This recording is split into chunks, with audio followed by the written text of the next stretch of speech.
다음은 좀 전에 나와서 토크하면서 저희 재단이 앞으로 새로 구성하게 될 인권의 공간이 어떤 모습이었으면 좋겠다 발휘주셨던 것들이 있는데, 그런 말씀들을 미리미리 저희가 조금씩 반영하고 고민하고 함께 머리를 맞대고 해서 만들어진, 여러분이 내년 2022년에 실제 만나게 되실 새로운 인권의 공간을 소개하는 시간을 갖도록 하겠습니다. 오늘 저희가 이 행사를 갖는 가장 큰 목적 중에 하나, 여러분께 설계도를 공개하겠습니다 말씀드렸거든요. 박수로 설계도를 한번 같이 보시겠습니다.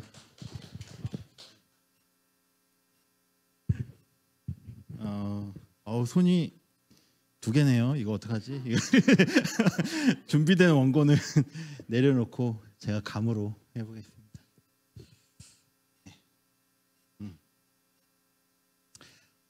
오늘 이제 인권재단 사람이 생각하는 인권센터를 여러분들한테 좀 말씀을 드리기 위해서 앞에 섰습니다. 저는 인권재단 사람 사무처장을 맡고 있는 정민석이라고 합니다. 반갑습니다. 저는 그 설계도를 본격적으로 설명드리기에 앞서서 그 전 인권중심 사람의 공간을 좀 추억해 보고자 합니다. 제가 인권재단 사람 일한 지 10년 됐거든요. 꽤 됐죠. 그러니까 10년 전에 왜 여기를 들어왔냐면, 인권센터를 짓겠다고 하는 이제 공지 내용을 보고 발을 딛게 됐습니다. 10억을 모으면 인권센터가 지어진다고 해갖고 공을 한번 세보고 얼마를 모아야지 되는 건가 이런 생각을 했었는데, 여튼 3년 정도의 강연회도 해보고 전국을 돌아다녀보는 활동가들도 있었고, 남산 안기부터 앞에서 문화제도 해보고, 인권센터가 왜 필요한지를 한국 사회에 알리기 위한 이 다양한 활동들을 했었던 기억이 있습니다. 10억을 다 어마어마한 돈이잖아요. 그 돈을 다 모으지 못했어요. 한 8억 정도 되는 돈이 될 때쯤 이제 우리가 그래도 여기서 멈추는 게 아니라 공간을, 어떤 부지를 사보자 해서 이제 샀습니다. 그게 마포구 성산동에 있는 60평 정도 되는 대지고, 많은 분들이 와보셨던 그 공간입니다.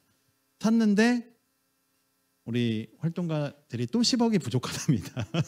10억을 모았는데 10억이 부족한 아주 이상한 부동산과 이 건물의 세계는 알 수가 없었는데, 여튼 그렇게 저희가 10년 전 모금을 시작해서 2013년도에 저희가 이 건물을 짓고 인권중심 사람 활동을 시작했습니다. 사실 시작한 이유는 그동안의 축사나 여러 이제 활동가님들이 이야기를 해주셨지만, 사실 그 전까지, 지금도 마찬가지일 겁니다. 사회적 소수자들이 안전하게 모일 수 있는 공간. 저의 경험으로 어떤 경험이 있었냐면, 행사를 하기 위해서 포스터를 붙이는데 그 성소수자, 그다음 소수자와 관련된 문구가 들어갔다는 이유로 대관을 거절당한다거나 행사명을 붙이지 못하는 일들이 사실 있었었거든요. 그런 거라든가, 그다음에 정권이 바뀌어도 그다음에 어떤 국가나 기업으로부터 돈을 받지 않아도 풀뿌리 시민들의 힘으로 우리가 공간 하나쯤은, 안전한 공간 하나쯤은 지을 수 있지 않을까라는 그런 목표도 있었던 것 같고, 인권단체들이 많은 운영의 어려움을 겪고 있는 상황에서 그래도 최대한 회의를 하거나 행사를 할 때 큰 비용 없이 공간을 빌렸으면 좋겠다라는 그런 마음이 있었습니다. 잊지 못한 순간들도 있죠. 8년 동안 있었는데, 아까 전에 우리 축사할 때 몽 활동가님이 2014년도에 있었던 어떤 혐오 세력들이 인권재단 사람에 찾아왔을 때 추억을 해주셨습니다. 7년 전이지만 저도 굉장히 생생했고, 가장 기억에 남는 거는 그들은 숫자가 별로 안 됐지만 이 공간을 뺑 둘러서 지키기 위해서 온 사람들은 60명이 넘었다는 것입니다. 그다음에 각각의 피켓을 들고 있었고, 이 공간의 의미가 좀 다르게 보였던 순간이기도 했습니다. 또 하나는 저희 공간에는 성별 구분 없는 1인 화장실이 있었는데, 처음에 구축할 때 아주 솔직하게 말씀드리면 깊은 고민을 하진 못했었습니다. 그럼에도 트랜스젠더 자조 모임이 이 공간을 이용했었을 때 그런 말을 한 적이 있었습니다. 그 공간을 행사도 편의할 수 있었지만 이렇게 밖에 나와서 화장실을 이용해 본 적이 언제였는지 모르겠다, 그런 이야기를 하면서 우리는 깊은 고민을 하지 못한 만든 또 하나의 작은 공간이지만 그 공간을 되게 의미 있게 써준 쓰여졌다라는 그런 좀 역사를 또 다시 생각해 보게 되었었던 순간이었던 것 같습니다. 2015년도에는 인권재단 사람이 압수수색을 당한 적이 있습니다. 세월호 참사 1주기 이후에 이 박래군 지금 이사님을 결국에는 구속이 됐지만 그 과정에서 압수수색을 당하고 불청객들도 찾아온 어떤 상황들도 있었습니다. 8년의 성과도 있습니다. 저희가 가장 중요한 거는 공간을 지원했다라는 건데요. 8년간 한 2,070건 정도 됩니다. 연평균 한 270건 정도인데 이게 대관 횟수니까 한 이틀에 한 번은 인권 행사가 열리고 그다음에 한 5명 정도 왔다 치면 한 10,000명 정도가 10,000명 이상 정도가 인권 중심 인권센터에 방문을 했었습니다.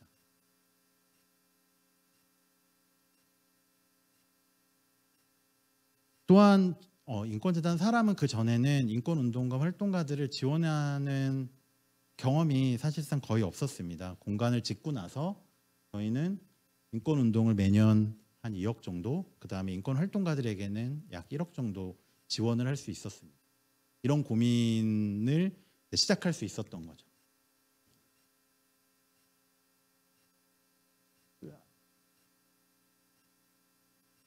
근데 고민을 하기 시작했습니다. 8년이 지났는데 너무 변화가 빠르게 저희한테 온 것 같았습니다. 첫 번째는 대관하는 곳들이 이제 많아진 거죠. 실제 많아졌고 양적으로 많아졌습니다. 그렇다 보니 저희는 그 다음에 공간을 지원하는 것으로서 무엇을 할 수 있을까 이런 고민을 하기 시작했습니다. 두 번째는 인권운동의 환경도 많이 변한 것 같습니다. 이제는 규모도 되게 작고 어떤 한 단체 중심이 아니라 여러 네트워크 활동 중심으로 하다 보니까 더 다양한 공간, 규모도 다양하고 그다음에 이들이 굳이 사무실이 있지 않아도 활동할 수 있는 더 그런 공간이 필요하지 않을까라는 생각을 했습니다. 그다음에 코로나19가 우리 인권운동의 환경도 많이 바꿔 두었습니다. 비대면 인권운동만큼 대면해야 되는 활동이 어디 있겠냐마는 비대면으로도 시민들을 만나고 인권침해 당사자들을 만나야 되는 상황에 놓였습니다. 하지만 저희 공간은 이 모든 것을 담기에는 굉장히 부족한 공간이었습니다. 그래서 다른 모습의 인권센터를 만들어 보는 것을 이제 상상하기 시작했고요. 그러면서 이제 밑그림을 저희가 그리기 시작했습니다. 어떤 인권센터가 필요할까? 우리가 꿈꾸는 인권센터의 모습은 어떤가? 그래서 새로운 발걸음을 하기 시작했고 이 잘 모르는 이 부동산과 건물의 영역에 또 두 번째로 과감하게 뛰어보고자 합니다. 저희는 첫 번째는 이젠 단순하게 대관을 넘어서서 인권운동의 성장을 지원하는 그 단계 하나하나를 함께하는 활동을 시작해 보고자 합니다. 그죠? 비대면 이제 온라인으로도 시민을 만나야 되고 해야 됩니다. 그래서 새롭게 구축하는 저희 인권센터에는 비대면 활동도 우리 아주 편리하게 할 수 있는 그런 환경들을 구축하려고 하고 있고요. 인권활동가들이 이제 카페나 저도 많이 이용을 하지만 토지나 이런 데 많이 예약을 해두고 비용을 지출해가면서 일을 해야 되잖아요. 전에 저희 인권중심 사람의 인권활동가들이 오시더라도 그게 굉장히 어디 있기가 되게 부족한 공간이었는데 이제는 활동가들이 일을 하고 싶을 때 그다음에 이곳에 와서 함께 일을 하는 편히 언제든지 일을 하는 그런 공간을 만들려고 합니다. 그리고 이 공간은 일만 하면 너무 재미없잖아요. 바로 뒤에 공원이 있고 바로 앞에 천이 있습니다. 그래서 일도 하고 쉼도 할 수 있는 조화로운 공간으로 만들려고 합니다. 두 번째는 사회적 소수자를 환대하는 공간입니다. 인권센터가 가장 추구하는 방향입니다.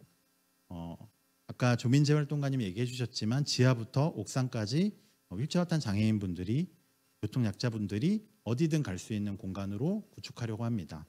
성별 눈치 보지 않고 어떤 화장실이든 갈 수 있는 공간을 또한 구축하려고 합니다. 저희가 경험했던 것처럼 혐오는 당연히 출입할 수 없겠죠. 하지만 사회적 소수자들에게는 가장 문턱이 낮은 공간을 만들고자 합니다. 시민들, 인권을 옹호하는 시민들도 저희 공간에 찾아올 수 있습니다. 당연히 이곳에서 많은 인권 행사들이 열릴 것이고 그 행사를 통해서 참여하는 많은 시민들은 인권의 가치를 배워갈 수 있을 거라고 생각합니다. 근데 많이 질문들을 받아요. 인권센터 있는데 왜 또 만들어? 많이 얘기 실제 듣기도 하고 너무 당연한 질문이기도 한 것 같습니다. 그동안에 8년 동안 저희가 지원해 온 거에 대해서 인권활동가들이 많은 고마움을 표현해 주셨고 그거에 대해서 많이 자부심도 있고 뿌듯함을 가지기도 했습니다. 저희가 새롭게 도전한 거는 가장 큰 저희한테 영향을 줬었던 거는 환경이었습니다. 변화되는 환경이 이렇게 빠르고 우리 인권운동도 공간뿐만이 아니라 지원도 굉장히 다양하게 지원이 되어져야 되는데 변화에 그냥 못 본 척하는 것보다 직접 직면하면서 오히려 이 환경에 가장 최신이라고 하는 말이 어울릴지 모르겠는데 그런 활동을 할 수 있는 공간을 만들고 싶었습니다. 그리고 이 공간은 풀뿌리 시민들이 함께 만드는 공간 역시 그 공간이 되어야 되기 때문에 저희가 더 많은 고민을 하면서 여러분들에게 2022년 새로운 인권센터를 선보일 수 있도록 하겠습니다. 감사합니다.